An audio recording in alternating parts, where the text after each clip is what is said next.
Welcome back. Pete Skelton is in the studio with us today. Now, Pete, first of all, welcome to the show. Thank you. So, you and I were just talking a little bit off the air, and you told me a very interesting story, and I think that there's more to tell. Now, you met this gentleman, a World War II veteran, at the World War II Memorial in D.C. quite a few years ago now. Tell us a little bit about that. Well, as I stepped down into the World War II Memorial, I saw two gentlemen off to my left in wheelchairs, pushed by folks that were too young to know what these gentlemen had done. So as I caught his eye, I saluted him, and he saluted me back. And from there, I excused myself from my family, and I approached this gentleman to thank him for his service. And I got down on one knee, and from there, he and I exchanged glances, and I told him I was a Marine, thanked him for his service, and as he knelt his head down, I saw he had Bastogne on his hat. Well, I knew a little bit about Bastogne, and this question I had came from within inside me, and I asked him how cold it was for him. And from that moment, he looked at me and he said, 3 sticks. So I asked him what 3 sticks meant. And he looked at me and he put his hands together.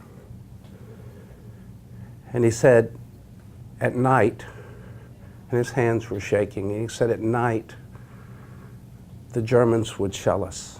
And when the shelling would stop and all the horrors of war would stop, he said, I would remove the branches from my trench, and I would put 3 sticks from those branches in my hand. And from those 3 sticks, I would give one to my buddy and the other one to my other buddy. And we would open our hands. And what you wanted was to get the short stick. Because if you got the short stick, you would get to be in the middle. And being in the middle was as warm as you were going to be. When he finished his story, his hands had stopped shaking. And I looked at him and I realized that he wasn't in that World War II plaza with me. He was a young man. And for a few glancing moments, he was in that trench with his buddies. Pete, how defining was the moment after his explanation? You know, when you have someone give you a gift, either a memory or a story from an old book, you carry it with you. And it took me some years to realize that not only did I have an obligation to pass it on, but it was also for the purpose of realizing that, I guess in some ways, he was my hero. Not from the cheers of a home run, but from the chattering of his teeth and what he gave to our country. So if you would, please do, describe the setting at the World War II Monument when you were there that day. Well, like most monuments in Washington, D.C.,